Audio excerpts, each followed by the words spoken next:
Bueno, la charla del día de hoy es un poco compleja, un poco más compleja que la que dimos la semana pasada. Es un poco más técnica, por así decirlo. La otra fue más bien de manejo, de cuidados, de cría, y esta ya se mete de lleno con los tecnicismos en este caso, de los canarios, ¿no? Es bien específica de canarios, pero bueno, también aplica a tanto canarios de color como canarios de postura, ¿no? Canarios de porte. Y es una charla que está orientada a lo que denominamos estructura de pluma. Es un concepto relativamente moderno dentro de lo que es la ornitología y la canaricultura, eh, porque bueno, mayormente o antiguamente, cuando hablábamos de categoría, eh, nos abocábamos en forma exclusiva a lo que se denomina el área del depósito del hipocromo, ¿no? Cuando un pájaro tiene nevación era nevado, y cuando no tiene nevación es intenso. Pero bueno, ya en los últimos tiempos se ahondó un poco más profundo y se incluyó el concepto de estructura de pluma. Antes de adentrarnos de lleno a él, vamos a tratar de dar una mini introducción, ¿no? Básicamente referida a lo que es el plumaje y la pluma en sí.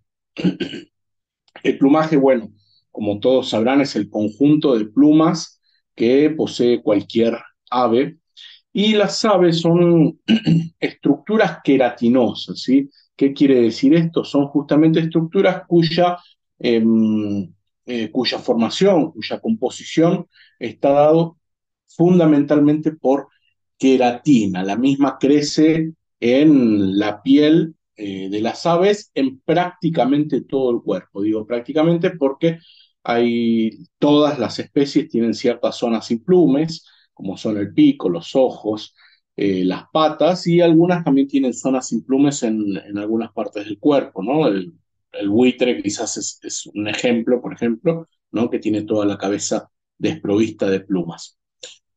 Ahora bien, estas plumas cumplen una función biológica, ¿no? Más allá de que son fundamentales para nosotros, para los jueces y para los criadores a la hora de evaluar y determinar la calidad de nuestros ejemplares, ya sea por el color que poseen o por su conjunto, la forma que nos brindan en su conjunto en un ejemplar, pero lógicamente tiene una función biológica, ¿no? Eh, que son las que ven en pantalla, ¿no? Conforman una capa aislante, sirven como protección y como termorregulación, es decir, protegen al ave ya sea de los rayos ultravioletas, lo protegen de la lluvia, lo protegen del agua, del viento, etcétera, etcétera, etcétera, y también sirven como termorreguladores, ¿sí? Lo protegen también al ave tanto del frío como del calor. Lógicamente, las plumas también son indispensables para que las aves puedan volar, ¿no? Sin ellas sería imposible, más allá de que biológicamente tienen muchas adaptaciones que le permiten volar, no solamente las plumas, pero lógicamente sin plumas no habría posibilidad alguna de vuelo. De hecho, están los clásicos mascoteros que tienen algunas aves que les recortan ciertas zonas de las plumas para que no puedan volar, ¿no? Entonces ahí ya tenemos la demostración absoluta de ello. Después también tenemos la función de camuflaje, ¿sí? Hay algunas aves cuya supervivencia dependen de las plumas porque se confunden, se mimetizan con el entorno. Esto lo ayuda, por un lado, a algunas especies a salvarse de los depredadores y por otro lado también camuflarse para cazar, ¿no? Lo contrario, mimetizarse con el medio ambiente para tener una ventaja a la hora de cazar. Y por otro lado también tenemos la función de atracción, ¿no? Mayormente los machos suelen tener colores mucho más llamativos y coloridos que le permiten atraer a las hembras. Así que medio como que la pluma, más allá de lo que nos compete a nosotros, tiene una función biológica muy, muy importante.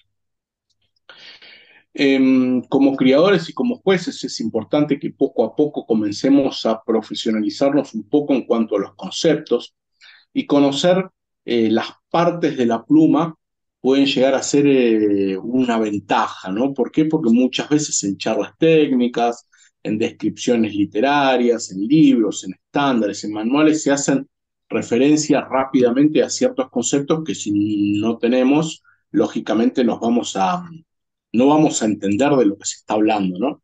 Incluso hoy, quizás en el transcurso de la charla, voy a ir haciendo mención a alguna de estas partes, con lo cual está bueno tener una mini introducción, ¿no?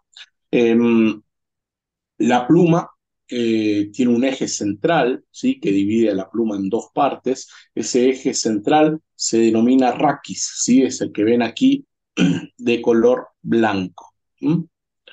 Eh, y como les dije, divide a la pluma en dos partes, y esas dos partes, que se denominan estandarte o vexilos, eh, si bien son rígidas, si bien la pluma es una estructura rígida, lo cierto es que está formada por muchas mini estructuras que están entrelazadas unas con otras y logran esa rigidez, pero no es una estructura única, sino que son muchas estructuras pequeñas y hasta microscópicas muchas veces que entrelazadas entre sí permiten la rigidez que posee la pluma.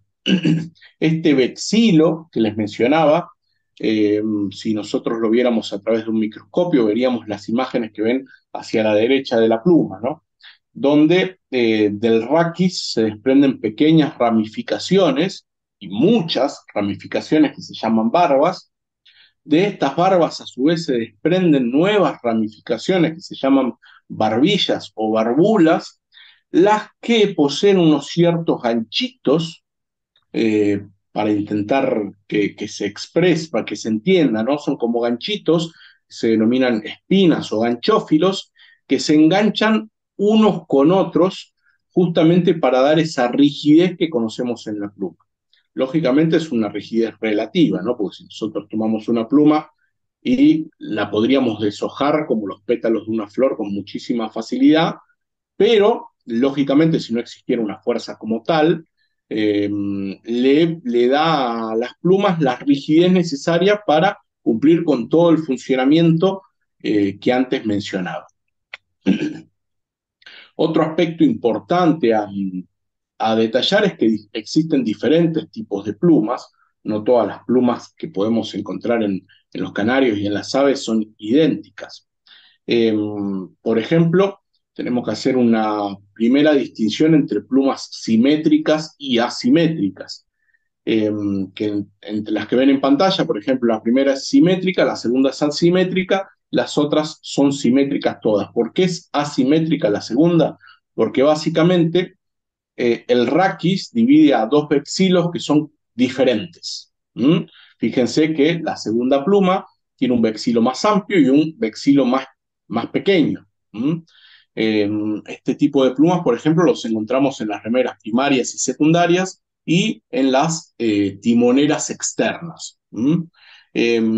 ¿Por qué hacemos una diferenciación entre simétricas y asimétricas? Básicamente porque la pigmentación que reciben las plumas van a ser diferentes.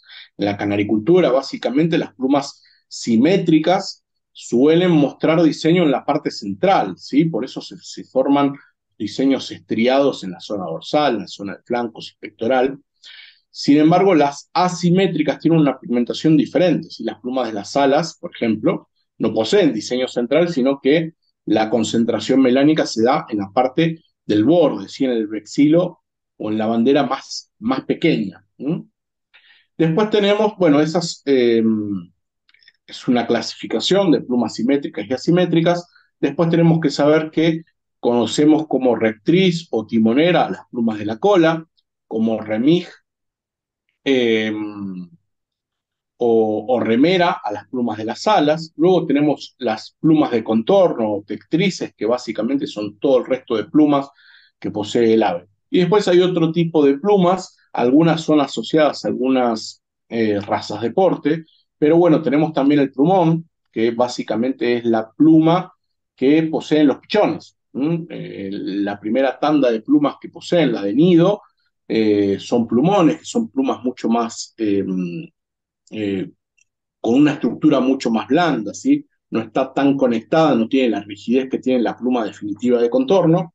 Luego, lógicamente, cuando hace el cambio, aparecen las plumas normales. Y después, por ejemplo, tenemos la cerda, ¿no? Que está asociada a las plumas a ver, en canarios, por ejemplo, a las cejas del crespo, ¿no? Que tienen este, la punta no tiene vexilo, ¿no? Es como que se hace como un pelito.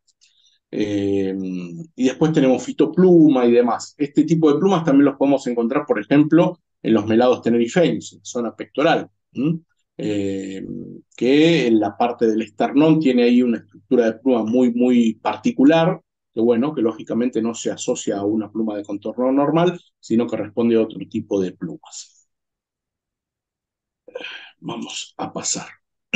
Ahora bien, eh, lógicamente todas las plumas, ya sea de un pájaro o de diferentes pájaros, no poseen la misma dimensión. Hay diferentes formas, hay diferentes tamaños, hay diferentes longitudes. Y es importante remarcar que esta diferenciación puede deberse a dos factores fundamentales.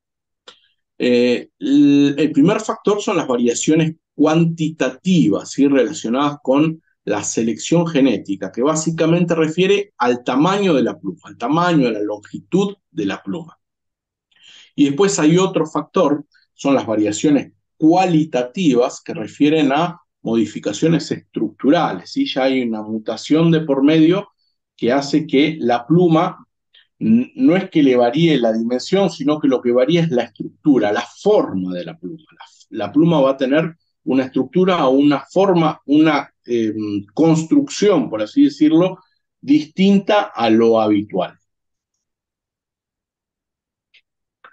Cuando hablamos de dimensiones de pluma, eh, hablamos del tamaño, hablamos de la longitud y nos referimos a variaciones cuantitativas. Los gráficos que ven en pantalla intentan un poco eh, mostrar, visualizar este aspecto, ¿no?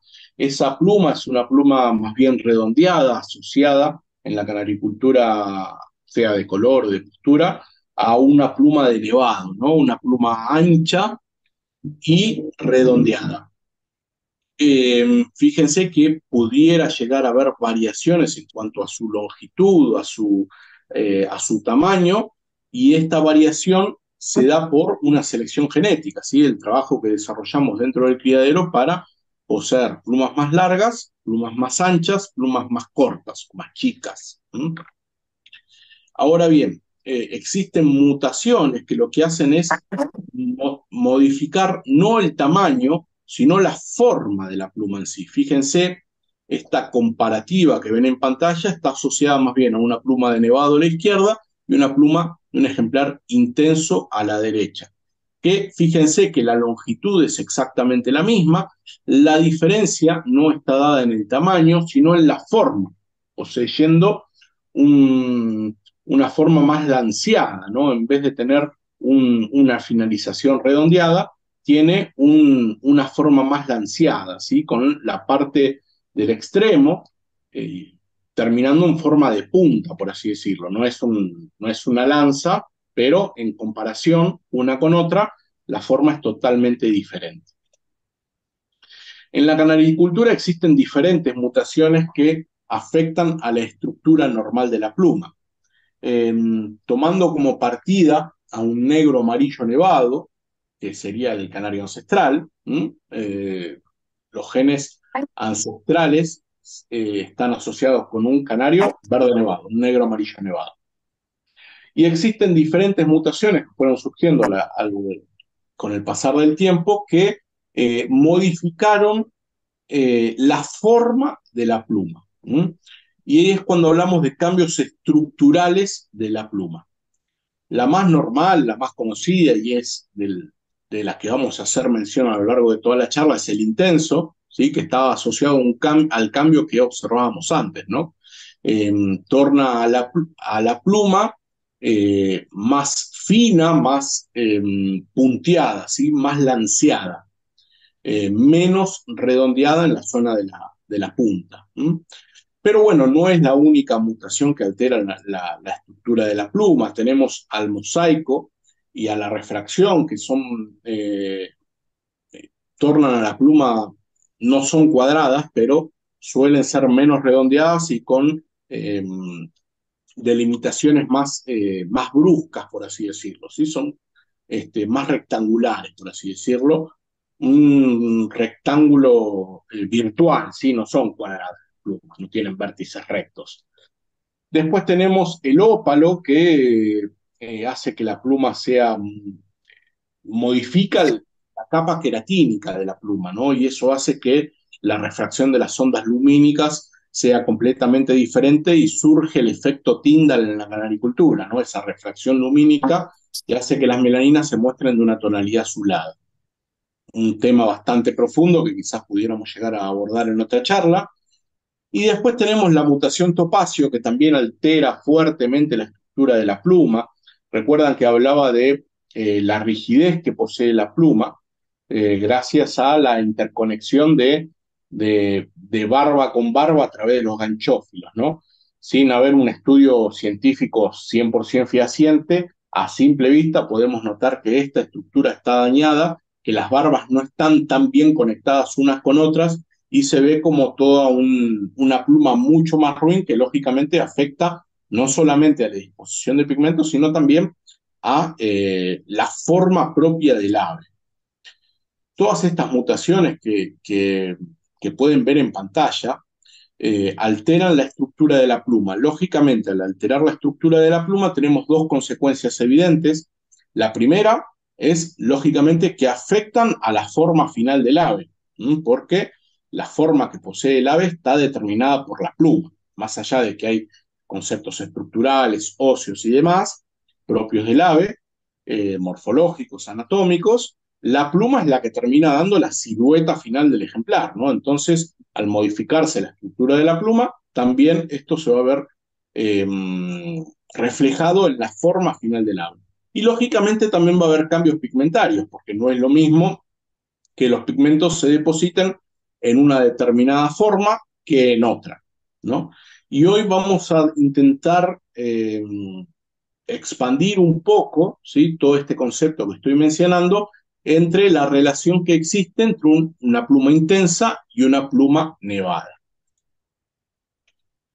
Bueno, esto es un poco lo mismo que veíamos antes, ¿sí? Aquí ya asociados a una pluma nevada, una pluma intensa. Como bien les decía, hay un cambio estructural que modifica la forma de la pluma, pierde esa redondez característica del canario nevado y nos arroja una pluma más lanceada. Fíjense, antes habíamos visto las variaciones cuantitativas que hacían que tuviéramos diferentes tamaños de pluma, con la ejemplificación de una pluma nevada, por así decirlo. Con una pluma intensa pudiera pasar exactamente lo mismo, ¿sí? A pesar de que existe una variación cualitativa que hace que la pluma nevada se convierta en una pluma más fina, más lanceada, también dentro de esta estructura intensa también hay variaciones eh, que hacen que la pluma puede ser más grande, más chica, más larga, más corta. Acá hay una comparativa, ¿no? Que tanto la pluma de nevado como la de intenso pudiera ser más grande o más corta. ¿Qué quiere decir esto? En canarios de color pudiéramos llegar a tener intensos de pluma larga, intensos de pluma corta, nevados de pluma larga, nevados de pluma corta.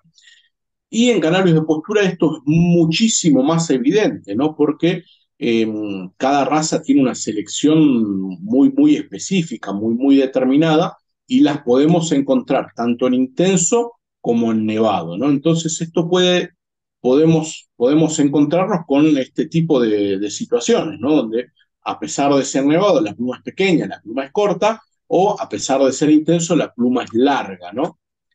Eh, Esto no, nos dio origen a todas las razas de canarios de postura que conocemos en la actualidad, ¿no? Fíjense que a pesar de, de encontrarlos con plumas intensas y plumas nevadas, el canario de la izquierda es un racita española nevado y el canario de la derecha es un Yorkshire intenso, ¿no?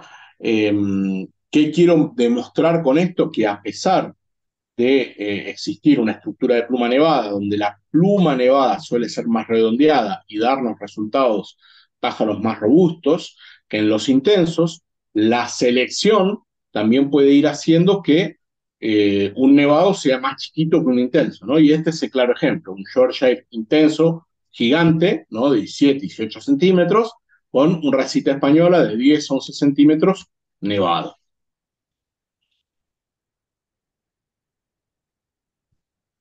Bueno, esto es un poco los que les venía diciendo, ¿sí? Las plumas de nevado suelen ser más redondeadas y las plumas de los intensos más punteadas, una más ancha y la otra más angosta. Ahora bien, ¿dónde está la importancia? Ustedes ya se estarán preguntando qué me importa todo esto a mí. Este, es toda una introducción para intentar eh, fijar el concepto de estructura de pluma en sus mentes, básicamente, ¿no? ¿Por qué? Porque si nosotros no logramos identificar un intenso de un nevado, lógicamente un mal intenso, ¿sí? Que muestra nevación, como el pájaro que ven en pantalla, eh, pudiera llegar a ser considerado un excelente nevado, ¿no? Y eso nos podría llegar a traer muchos problemas desde todo punto de vista, ¿no? En primer lugar, como juez, a la hora de caer en una injusticia, porque estaríamos premiando un pájaro como un color no representativo, ¿sí? Pues el pájaro que ven en pantalla genéticamente es intenso a pesar de tener eh, nevación, ¿sí? Porque claramente se ven escamas blancas. Eh, y como criadores, lógicamente, también nos puede llegar a traer muchos problemas, ¿no? Porque estaríamos acasalando intenso por intenso, por ejemplo, sea en canarios de color o en canarios de postura, estaríamos acasalando intensos por intensos y esto también nos pudiera llegar a acarrear diferentes problemáticas, ¿no? No lograr los objetivos que quizás nos estamos proponiendo previamente. Con lo cual, la identificación de un intenso y un nevado tiene que ser un poco más amplia y no limitarnos en forma exclusiva a la aparición o no de nevación. Tenemos que empezar a mirar un poquito más allá, ¿no? El pájaro que ven en pantalla es un claro ejemplo. Encima, una línea Ágata Topacio que el nevado cuesta encontrarlo. Y, lógicamente, cuando lo encontramos, cuesta que sea de calidad. ¿Por qué? Porque durante muchos años muchos criaderos especializados de topacio han hecho cruces permanentes entre intenso con intenso e intenso con mosaico, y esto nos fue arrojando resultados de canarios intensos con presencia de nevación, ¿no? Piensen que eh, la presencia o no de nevación está determinado por un gen independiente al de la pluma. ¿Qué quiero decir con esto? Eh, ¿Por qué rápidamente pensamos que un intenso no puede tener nevación? Vamos a tratar de hacer una mini descripción histórica eh, con algún componente técnico de por medio. Lo cierto es que un canario nevado, esperen que voy a poner ahí alguna flechita, acá. Eh, Imagínense una cierta cantidad de lipocromo en la pluma de un lipocromo amarillo nevado, ¿sí? El canario suele tener ausencia de... No se me pinta la plumita, no sé por qué. Ah, porque está en blanco. Ahí está. Eh, Mayormente los canarios tienen lipocromo en prácticamente toda la pluma y la periferia es el lugar donde más le cuesta llegar al lipocromo, ¿no? Lógicamente, cuanto más cantidad de lipocromo genéticamente tenga, más va a cubrir la pluma y la nevación va a ser cada vez más corta, ¿no? Eh, Esa nevación se encuentra en la periferia de la pluma y por superposición de plumas se da ese efecto de nevación, de nevadura que vemos en los canarios. Ahora bien, la pluma de intenso modificó la estructura de la pluma y fíjense que todos los sectores donde yo estoy marcando que estaría la nevación no están, ¿no? La pluma se volvió más fina, más lanceada y la periferia, que es donde tendría que estar la nevación, no está esa parte de la pluma, ¿no? La pluma se volvió más chica y a misma carga del hipocromo, el hipocromo logra cubrir la totalidad de la pluma. Ahora bien, un gen determina qué tipo de pluma, de estructura de pluma, de forma de pluma, de largo de pluma tenemos, ¿sí? Eso es por un lado genéticamente y por el otro lado tenemos los genes que determinan la expresión del hipocromo. ¿Qué quiero decir con esto? Que tranquilamente nos podemos topar con un canario, las flechitas, un canario nevado, que por una cuestión genética es nevado, por una cuestión de estructura de pluma es nevado, pero por la carga genética relacionada con la expresión del hipocromo no presenta nevación. Hoy por hoy en Argentina, sobre todo en canarios lipocrómicos, es muy normal encontrarnos canarios nevados sin nevación. ¿Por qué? Porque por un lado tenemos el gen que 9 determina la estructura de la kilos. pluma y por No, el yo te lo tengo otro que explicar. tenemos genes relacionados con la expresión del hipocromo, ¿sí? Que son máximos, no voy a decir buenos, porque si no hay nevación no son buenos, pero en cuanto a su cuantía son máximos e impiden la expresión de la nevación estandarizada. Y por el contrario, eh, tenemos canarios intensos con la problemática contraria, ¿no? Tienen muy poca cantidad de lipocromo, lo que les impide cubrir a la pluma en su totalidad de lipocromo y aparece el clásico shimel que conocemos de forma informal, ¿no? Un intenso con nevación. Aquí está la importancia de detectar estas situaciones, ¿no? Porque, por ejemplo, en canarios de color, un intenso con shimel corre con mucha ventaja por sobre un nevado desde diferentes perspectivas, ¿no? Primero porque lógicamente va a tener más color, porque la pluma estructuralmente es diferente, entonces va a mostrar una tonalidad diferente, tanto en color como pudiera ser también en melanina, ¿no? Piensen en un canario como el que ven en pantalla, un ágata, la pluma, los intensos en la gran mayoría de los casos, o la predisposición al menos, determina que el diseño sea más fino, más corto, ¿por qué? Justamente por la forma de la pluma. Entonces a un nevado le va a costar lograr esa reducción que pudiera llegar a tener un intenso. De igual forma el tono de la melanina, ¿no? Una cierta cantidad de melanina en una pluma más chiquita se va a mostrar más intensa que en una pluma más grande, ¿no? Entonces, aquí está la importancia de detectar estructuralmente si estamos en presencia de un canario intenso o un canario nevado.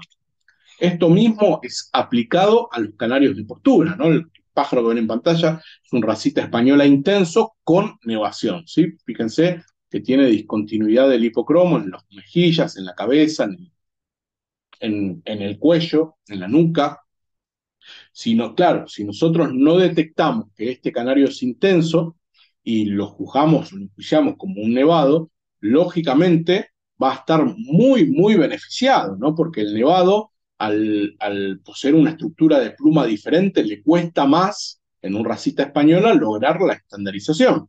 Va a ser un canario más largo, pues la pluma del nevado suele ser más larga, va a tener una forma más redondeada, ¿no? Mientras que en el racita buscamos algo más bien cilíndrico, algo flaco, por así decirlo, hablando vulgarmente, al nevado le va a costar más lograr esta forma, ¿no? Entonces, estaríamos, si no lo detectamos como jueces, estaríamos cometiendo un error y premiando a un intenso por sobre un nevado que está bien inscrito, ¿no? El intenso está mal inscrito. Eh, y como criadores, si no lo detectamos, también vamos a tener problemas, ¿no? Porque vamos a empezar a realizar cruces intenso por intenso sucesivamente con todo lo que eso conlleva, ¿no? Problemas de pluma, ausencia de plumas, zonas de alopecias, etcétera, ¿no? Entonces, como criadores, también es importante detectar estos detalles. Me quedaron estas plumitas, estas líneas. Bueno, acá tenemos una comparativa entre lo que sería un racita a la izquierda nevado y a la derecha intenso. Vamos a intentar, a ver, hasta ahora fue todo algo muy teórico y en las siguientes diapositivas voy a intentar graficar cómo diferenciar un intenso de un nevado, no solo por la presencia o no de nevación. Tenemos que ir un poquito más allá. Yo les hablaba de la estructura de la pluma, ¿no? La forma más simple, por lo menos para mí, de diferenciar un intenso y un nevado es por estructura de pluma. Esto no quiere decir que saco al canario de la jaula, le arranco una pluma y me fijo la forma de la pluma, no. Como bien les decía al comienzo de la charla, el conjunto de plumas, es decir, el plumaje, es el que le termina dando la silueta al canario, ¿no? Como ven en pantalla, la silueta que ustedes ven en pantalla, más allá del pico y las patas, están determinadas por la pluma y no por su forma anatómica, ¿no? Entonces, esta estructura de pluma, a través del conjunto en su plumaje y en su superposición, si es intensa nos va a arrojar ciertas particularidades, si es nevada nos va a arrojar otras particularidades. Estas particularidades las podemos asociar a rasgos determinados que vamos a intentar describir. ¿Mm? Vamos a ir dando ciertas herramientas, ninguna de ellas es 100% determinante. Uno cuando, a ver, hay aves que fácilmente las distinguimos así a simple vista, intenso nevado, cuando aparecen esas aves que pudieran llegar a prestar a confusión, no tenemos que basarnos en un solo aspecto, sino que lo que voy a intentar hacer es dar una serie de herramientas y analizarlas en su conjunto, porque ninguna de ellas es determinante. Y ahora vamos a ir viendo el porqué. Forma de la cabeza. Es una de las zonas más determinantes para diferenciar si es intenso o nevado. Piensen que la pluma de la cabeza en las aves es la más corta, la más chiquita, y la superposición en esta zona nos arroja formas virtualmente opuestas en un intenso y un nevado. El nevado suele tener cabezas más redondas y el intenso suele tener cabezas más en forma de almendra, de avellana. Quiero aclarar que todo esto es predisposición, ¿no? Porque después me van a decir, tengo un Five Fancy intenso que tiene la cabeza completamente redonda. Por eso yo les digo que estas son herramientas que tenemos que ir analizando en su conjunto. ¿Mm? Eh, bueno, el nevado suele tener cierta predisposición a lograr cabezas más redondas y el intenso cabezas más en forma alargada, ¿sí? Serpentiforme, por así decirlo. Es un concepto muy estandarizado en la canaricultura deporte. Fíjense que los dos canarios que están en pantalla son muestra de ello, ¿no? Eh, Fíjense que el pájaro de la derecha, en la zona del mentón, suele tener una redondez hacia afuera, y el intenso suele tener una redondez hacia adentro.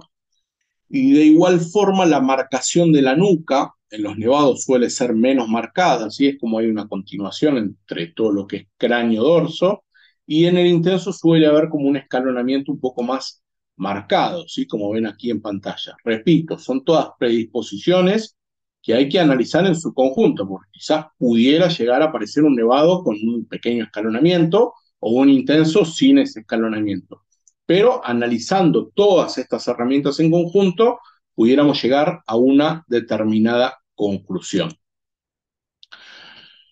Tenemos otras herramientas como la forma final, ¿sí? Las líneas suelen ser ligeramente más redondeadas en los nevados que en los intensos. Siempre intentemos analizar la raza que estamos analizando, ¿no? En este caso son racita española. En el nevado suele haber marcaciones más abruptas, ¿sí? Más redondeado, y aquí también en la parte dorsal, y el nevado suele ser como más recto, ¿no? Más cilíndrico. Una herramienta muy, muy importante pudiera llegar a ser las plumas largas, donde el intenso tiene mayor carga del hipocromo. Fíjense que el pájaro de la derecha, el hipocromo lo vemos prácticamente hasta la punta de la pluma, y en el nevado hay un corte casi que a la mitad, ¿no? Es otra herramienta que nos pudiera llegar a ser de utilidad. ¿Hasta dónde pigmenta el hipocromo en plumas largas? Y también la forma de las plumas largas, porque si bien en el resto del plumaje no tenemos una visualización específica de cada una de las plumas, en plumas largas sí tenemos esa visualización, por suerte, y suelen ser de mucha ayuda. Fíjense que estas plumas que estoy marcando tienen una finalización redondeada, y esta que les muestro acá tiene una finalización más lanceada. Fíjense que no es tan redondeada, ¿no? Entonces, bueno, ahí tenemos otra herramienta más.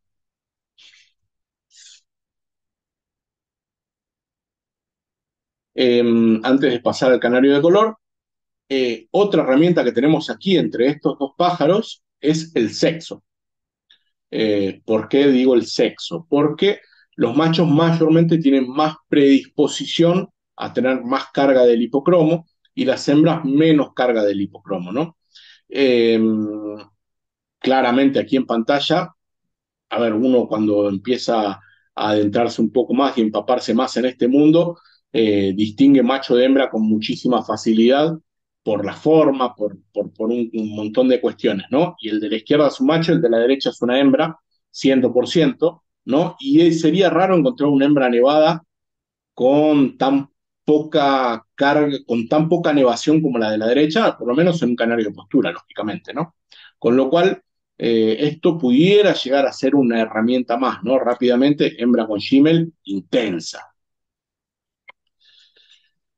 Bueno, acá tenemos canario de color, ¿sí? Básicamente voy a tratar de hacer un análisis muy similar al de recién, pero con canarios de color. A la izquierda, un canela o un bruno rojo intenso con nevación. A la derecha, un bruno rojo nevado. Eh, Fíjense un poco los que les marcaba antes, ¿no? Las cabezas, la de la izquierda es una cabeza mucho más redonda, la de la derecha es una mucho más alargada, mucho más serpentiforme. La zona del mentón con una curva abierta en el nevado, una curva cerrada en el intenso, el corte abrupto de la nuca, ¿sí? Fíjense que en el nevado es mucho más ligero, mucho más sutil, hay como una continuidad en la línea, fíjense como en el intenso hay como cortes más rectos, ¿no? El abombado de dorso y vientre que les mencionaba antes, ¿no? El inmenso es un pájaro mucho más alargado, mucho más estilizado, el nevado es un pájaro más redondeado. Y fíjense el color del lipocromo, como el pájaro de la izquierda, el lipocromo en las plumas largas prácticamente llegan hasta el borde, ¿m? Lo ven aquí, y en el nevado como que quedó a mitad de camino, ¿no? Llegó hasta acá el lipocromo. Esto, fíjense que no posee lipocromo. Bueno, dos Norwich, un intenso a la izquierda, un nevado a la derecha. ¿Mm? Fíjense que dentro de lo que es un Norwich, está seleccionado durante muchos años para lograr cabezas redondas. A pesar de eso, fíjense que en dos pájaros muy similares en cuanto a estructura, fisonomía, pigmentación y demás, fíjense que la forma de la cabeza es completamente diferente, como hay los cortes que les mencionaba en la zona de la nuca, como en los nevados suele haber como que la cabeza y el vientre, el dorso forman una única estructura y en el intenso como que la cabeza está más marcada, ¿no? Como que hay una marcación más notoria de hombros. ¿Mm? Bueno, y aquí pusimos otra foto ejemplificadora, ¿no? Un ágata topacio amarillo intenso, ¿sí? Con presencia de nevación. Fíjense cómo el hipocromo llega hasta el borde de las plumas largas, cosa que en un nevado no sucede. ¿M? Cómo la pluma está lanceada. Fíjense, las plumas largas están lanceadas. La cabeza no es bien redonda, sino que es más bien estilizada. ¿M? Y después, bueno, como conclusión puse dos canarios de fondo blanco, donde fíjense que no observamos presencia del hipocromo y a pesar de eso pudiéramos diferenciar estructuras de plumas y es muy importante en los canarios de fondo blanco, porque muchas veces decimos, bueno, vamos a cruzar intenso con nevado y hacemos todo intenso como nevado y al fondo blanco lo terminamos usando de comodín, ¿no? No miramos qué estructura de pluma tiene y si lo necesitamos como intenso, lo usamos como intenso, si lo necesitamos como nevado, lo usamos como nevado. Y es importante marcar que los genes relacionados con la expresión del hipocromo son independientes a los de estructura de pluma. ¿Qué quiere decir esto? Que un canario de fondo blanco, a pesar de ser fondo blanco, es intenso o nevado, no por presencia o no de nevación o del hipocromo, sino por una cuestión de estructura de pluma. ¿Mm? Aquí tenemos dos pájaros que lo ejemplifican a la perfección, ¿sí? El de la izquierda es intenso, el de la derecha es nevado. Fíjense la forma de la cabeza, cómo la cabeza se separa de los hombros, la parte de la nuca, la forma de las plumas largas más lanceadas. ¿Y por qué digo que es importante diferenciarlo? No como jueces, pues a la hora de juzgarlos, en este caso son dos canarios ágatas blancos clásicos, se enjuician juntos, con lo cual hay que buscar el pájaro más equilibrado de acuerdo al estándar. Pero a la hora de cruzarlo es indispensable diferenciar un intenso y un nevado. ¿Por qué? Porque no podemos hacer cruces permanentes de intenso por intenso o nevado por nevado, pues nos va a terminar acarreando problemas paralelos, ¿no? Daños colaterales. Entonces, es importante detectar la estructura de la pluma para luego hacer los cruces correctos.